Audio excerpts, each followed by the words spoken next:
Hi all, welcome to my channel introverts life. ఈ వీడియోలో నేను చంద్రబాగా బీచ్ గురించి అండ్ అలాగే భువనేశ్వర్లో ఉన్న లింగరాజ్ టెంపుల్ గురించి టోటల్ ఇన్ఫర్మేషన్ చెప్తాను.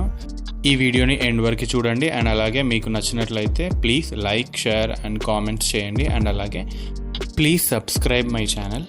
ప్రీవియస్ 2 వీడియోస్లో పూరి అండ్ అలాగే కోనార్క్ టెంపుల్ గురించి నేను టోటల్ ఇన్ఫర్మేషన్ చెప్పాను. ఆ వీడియోస్ నేను డిస్క్రిప్షన్లో పెడతాను, ప్లీజ్ చూడండి. కోనార్క్ టెంపుల్ దగ్గర నుంచి చంద్రబాగా బీచ్కి అరౌండ్ 3 కిలోమీటర్స్ డిస్టెన్స్ ఉంటుంది. ఆటోస్ అవైలబుల్లో ఉంటాయి అండ్ అలాగే మీరు ఓన్ వెహికల్ కనుక తీసుకొచ్చుకున్నట్లయితే ఈజీగా రావచ్చు మీరు. ఈ బీచ్ వచ్చేసి ఇండియాలోనే first blue flag beach, don't miss, డెఫినెట్గా చూడండి. అండ్ కోనార్క్ వెళ్ళి అక్కడ నుంచి బస్ స్టాండ్లో భువనేశ్వర్కి వెళ్ళండి. అరౌండ్ 50 to 60 కిలోమీటర్స్ డిస్టెన్స్ ఉంటుంది. వెళ్ళిన తర్వాత అక్కడ హోటల్లో స్టే చేయండి. హోటల్ ప్రైజెస్ వచ్చేసి 1000 to 1500 రేంజ్లో ఉంటాయి. నేనున్న ప్లేస్ దగ్గర నుంచి లింగరాజ్ టెంపుల్ అయితే చాలా దూరంలో ఉంది. సో నేనున్న ప్లేస్ దగ్గర నుంచి 11 నెంబర్ బస్ ఎక్కితే డైరెక్ట్ లింగరాజ్ టెంపుల్ స్టాప్ దగ్గర దిగిపోవచ్చు.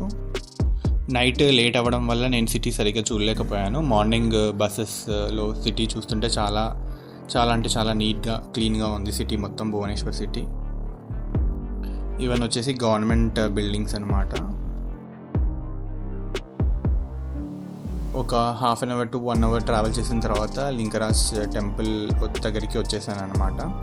సో ఇక్కడ కెమెరా అలో లేదు టెంపుల్ లోపలికి, సో బయట నుంచే నేను షూట్ చేశాను. అండ్ అలాగే మీ సామాన్లు అండ్ ఫోన్స్, మొబైల్స్, బ్యాగ్స్ ఏమైనా ఉన్నా కూడా బయట లాకర్స్ ఉంటాయి, మీరు ఆ లాకర్స్లో అక్కడ ఇచ్చేయచ్చు అనమాట. లింగరాజ్ టెంపుల్లో మెయిన్ వచ్చేసి శివుడు ఉంటాడు.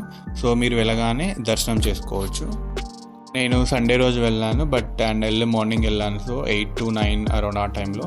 సో నేను వెళ్ళినప్పుడైతే జనాలు ఎవరు లేరు. సో నేను డైరెక్ట్ ఆల్మోస్ట్ దగ్గర వరకు వెళ్ళి దర్శనం చేసుకున్నాను. సో లోపల అండ్ అలాగే చిన్న చిన్న టెంపుల్స్ చాలా ఉంటాయి, అరౌండ్ 100 టెంపుల్స్ వరకు ఉంటాయి. చాలా అంటే చాలా పెద్దగా ఉంది. సేమ్ పూరిలో ఎలా అయితే గోపురం ఉంటుందో ఇక్కడ కూడా సేమ్ అలాగే చాలా పెద్దగా గోపురం ఉంటుంది. దర్శనం చేసుకుని బయటికి రాగానే రైట్ సైడ్ నుంచి ఒక దారి ఉంటుంది. ఆ దారిలో నుంచి వెళ్ళి ఇప్పుడు మీరు చూస్తున్నారు కదా, ఇక్కడ ఒక ఎంట్రీ ఉంటుందన్నమాట. ఇక్కడ లింగరాజ్ టెంపుల్ వ్యూ పాయింట్ అంటారనమాట. ఇక్కడ నుంచి టెంపుల్ లోపల టోటల్ మనకు అంతా కనపడుతుంది.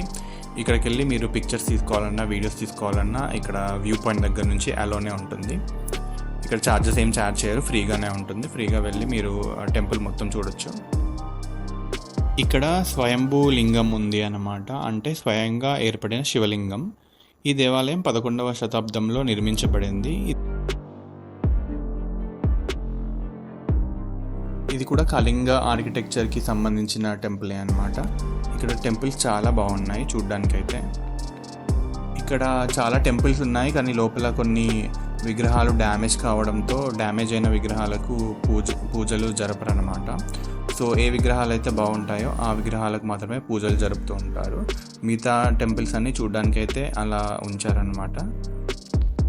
టెంపుల్ అయితే చాలా బాగుంది. అండ్ అలాగే ఎర్లీ మార్నింగ్ వెళ్ళండి మీరు కూడా. అండ్ అలాగే ఈ టెంపుల్ మొత్తం తిరిగి చూడడానికి అట్లీస్ట్ ఒక 1 అవర్ టైం పడుతుంది. జనాలు కనుక ఉన్నట్లయితే చాలా టైం పడుతుంది. నేను వెళ్ళినప్పుడు జనాలు లేరు, సో అందుకే నాకు త్వరగా అయిపోయింది దర్శనం. నాకు జస్ట్ హాఫ్ డేనే మాత్రం ఉంది, సో అందుకే నేను లింగరాజ్ టెంపుల్ ఒకటే చూశాను అనమాట.